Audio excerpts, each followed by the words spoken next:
1, 2, 3.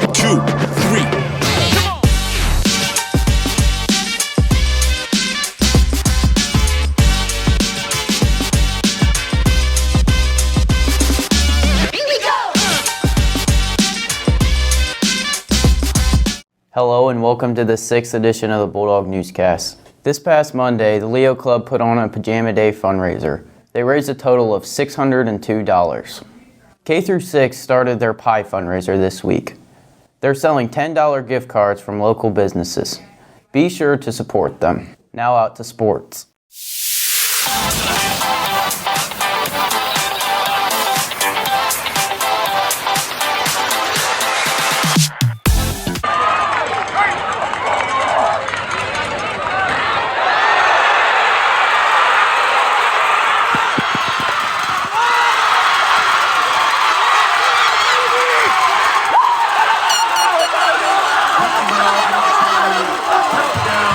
I'm Peyton. I'm Guppy. Welcome to sports.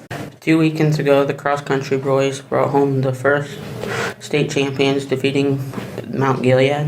Also 2 weekends ago, our marching band brought home a superior rating, which is the highest achievement at OMEA. This is the first time since 2016 receiving this title. Congrats, band.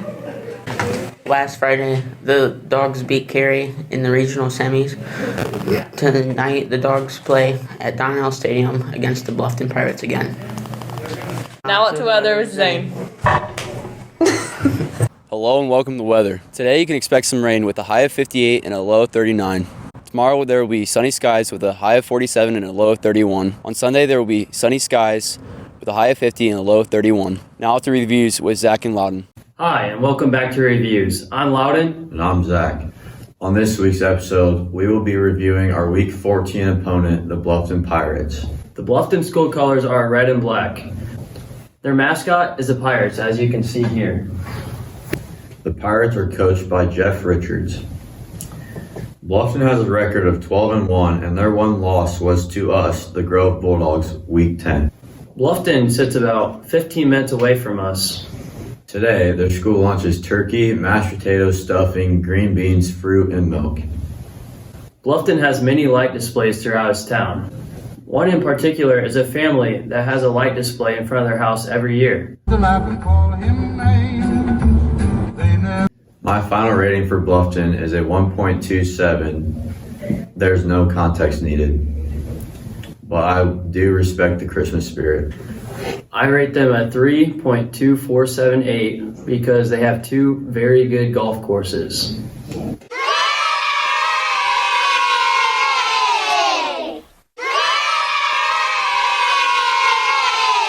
This week, the elementary kids were introduced to a fundraiser put on by the High School of Business.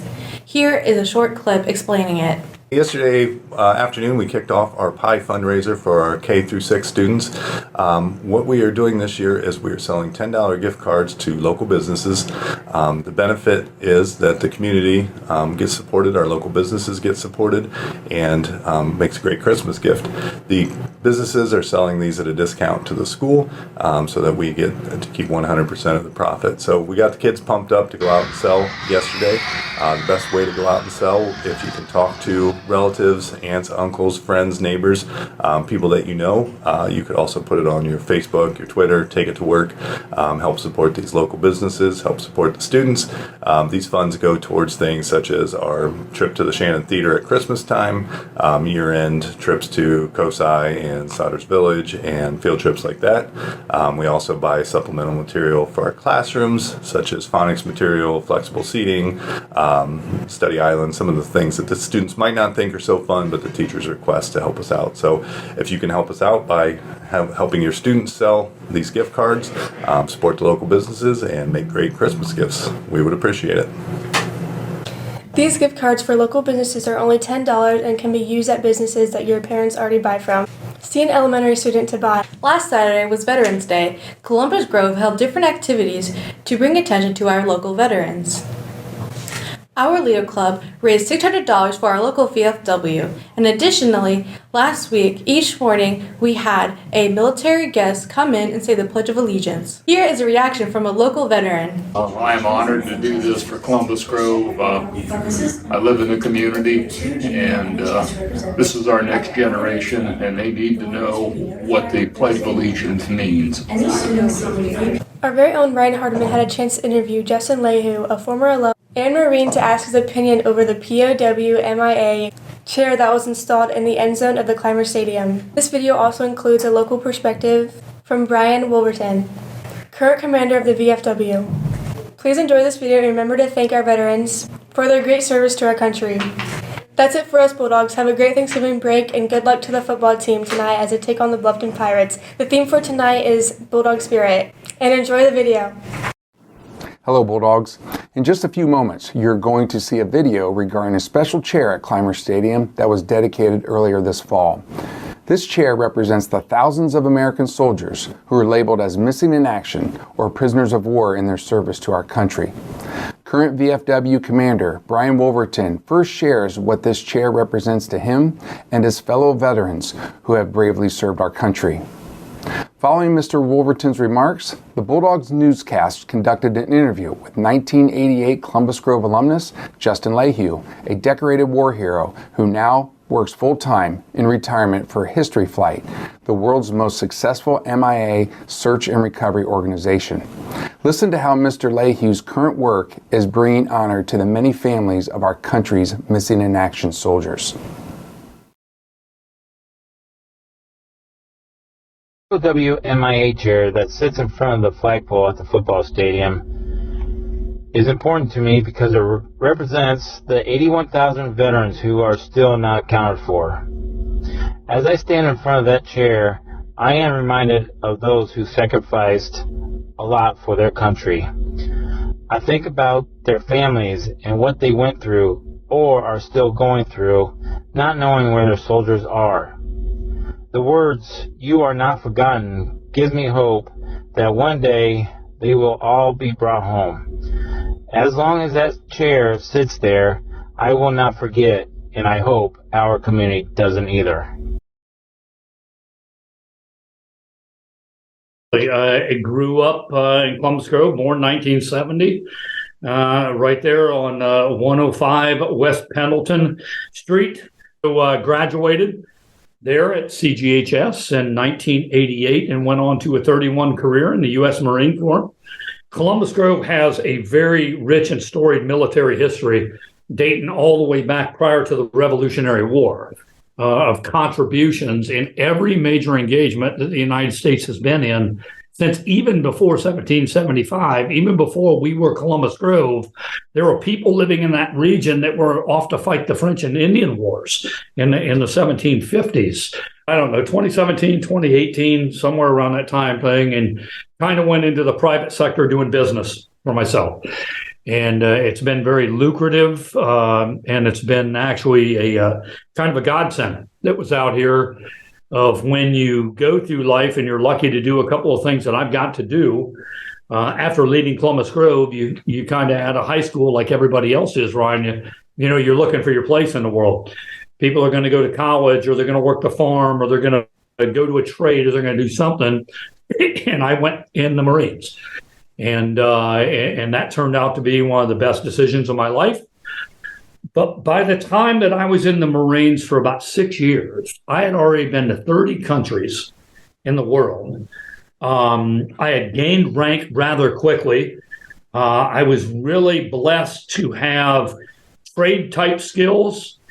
And now I'm getting closer and closer to retirement in the Marines. And I'm getting more and more knowledge and becoming more and more that kind of person. And you're trying to look at, I wonder what I should do after I'm not being a Marine anymore. And you're kind of sitting there, and my wife showed me on a piece of paper, when you left the Marine Corps and they asked you what you were going to do when you got out and you had no idea, she goes, this is what you wrote on there. And it said, go around the world and find the missing people that nobody else could find and bring them back home. Traveling around the world and retired. And one of those things was can you help us research and find these individuals? And I got more and more of those calls, and I could turn that stuff around, like take a missing persons case file that has been not looked at for years, and eventually they turned around, and now it's not 25 years. With that information partnered with the right people, people started finding people that they couldn't find for 70 and 80 years. And now we go around the world constantly. We have located over 390 missing individuals, and 162 of those have been identified and brought back home and buried. And these are individuals that on their cards, the government gave up on them in 1949 and told the families, you will never find these individuals. They're gone. And I'm sorry, but your son is never coming home. That wasn't good enough for me. And I can't imagine what that would be like to the tens of thousands of mothers in this country that never got an answer on what happened to their kids. And they saw them walk out a door and they never came home. I empathize with that. Not only did they get a telegram that said in 1943, in a lot of specific cases that I deal with, we got a telegram that said, your son is either killed or is missing right now. It's one or two things. And what most people don't know, buddy, is a lot of those telegrams arrived at people's houses on December 24th of 1943. On Christmas Eve, you got a telegram in Columbus Grove, Ohio that said your son is never coming home again. Merry Christmas. I couldn't imagine what that was like to be a mother, decorating at Columbus Grove and doing everything else. And there's the knock on the door that says, here's the telegram, Mrs. LaHue, your son's never coming home. Right? That's bad enough. Then another telegram came in 1946 that told these families, your son's been killed, but we don't really know where he's at right now. But we're still kind of looking for him. Okay? And then these mothers all over America started writing, where's my son? Can somebody find him? Can somebody do that? So the hundreds of thousands of these people who were lost, right? At Columbus Grove at that time, when you looked around, there were these things called blue star banners hanging in everybody's window. And they had multiple stars on them of, this one's got 2 sons in the military. This one's got 3 sons. That one's got 1 son. And then some of those stars turned to gold. And the gold star meant your son's never coming home. And they gave their life in the nation. But most importantly, in 1949, I found in the National Archives, not only the telegram of the family that said your son's been killed in 1943, then the letters that said in 1946, your son's been killed, but we can't find him. I found the telegrams in 1949 that they said, not only did those 2 things happen, but we've given up the search and your son is never going to be found. We're not looking for him anymore. And now you're sitting here watching these mothers say, I want my boy home. I want him here. So that was the draw to me to get into this. And I felt lucky enough to do that. And then took all of that and made a business out of it after I got out of the Marine Corps to travel around the world to go forward and locate our 80,000 missing in action from multiple wars around the world and kind of bring them back home and give them an appropriate burial and a resting place, either in a national cemetery or back in a hometown cemetery like the Catholic one there out on Sycamore or there at Truro in Grove. And I've been pretty blessed to be able to do that in my life. And so the hat that I kind of wear up there today is indicative of a promise that every American service member has went forward to in battle for decades and centuries. And it's a combat multiplier, as we like to call it, which means that you have your skill set. And there are certain things that you can do. It's the same thing that a linebacker has a skill set that he performs on the football field, but he needs the safety and he needs the ends and he needs everybody else to kind of make that happen. The military is the same thing. You don't do it alone. The combat multiplier that makes up for your lack of a skill set that you may have is knowing that in the most hostile times, in the hardest challenges in life, we were groomed as Americans and also in the military that dead or alive, you're coming home. And there's an ethos that we do not leave our fallen comrades behind. You do not leave your fallen brother or sister in your own family.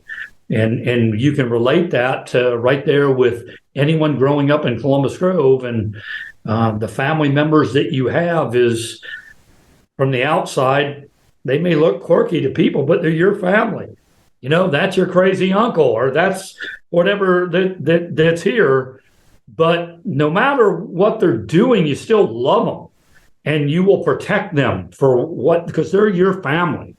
And as a nation, as Americans, especially in the military, we take that concept and then we build on that to say, regardless of your race, creed, color, where you come from, or anything, once you wear the uniform colors of our nation, you are a family. And that is my brother and my sister. And the same principle applies right up into I will jeopardize my life to make sure that my brother or sister comes home. And there are not a lot of nations around the world that live by that code, but we do as Americans. So to see the Bulldog Nation make that one more step investment to have a chair, an isolated chair that no one sits in on any game. But no matter how many seats are in that stadium, there's always going to be one that nobody gets to buy a ticket to and sits in an end zone, because the ultimate price that anybody could have paid is the people that paid with their life so that that seat sits there and it sits empty, so that the hundreds or thousands of other people that get to come and they watch this magnificent game, whether they know it or not, people are going to ask questions. What is that? And they're going to walk over there and they're going to go like, why is that seat there? And even if they don't know, somebody's going to say, well, that seat always remains empty because that's the missing in action seat. That's the person that never came home. So I am prouder than you guys can ever imagine to know that anybody felt that much to be able to make that happen and put that over there. Because it still shows me that although I left the community a lot of years ago, it's still the same place. It's still all right and good about America today is what we have going on in the farmlands up there in Putnam County. And we're some little small podunk town up there. Well, those little small podunk towns have been protecting America since 1775. And that's the reason that you all came together to put that chair out there. And I am always out there telling people, wasn't the Marines a lot that made me who I am? I think they can take credit for taking the unrefined granite block and maybe chiseling it down a little bit and shaping it a little bit more. But the bedrock and foundation of kind of who I am is because of the place that I grew up and where I came from. That has a lot to do with the success that I am today. We hope that you've enjoyed this broadcast, as it reminds us of the dedication of the many community members of Columbus Grove who have served to defend our nation. Furthermore, it sheds light on the ongoing endeavors of a distinguished CG alum who, with unwavering commitment, strives to locate and identify soldiers missing in action. His relentless pursuit ensures a dignified resting place and provides long-awaited closure to the grieving families of these soldiers.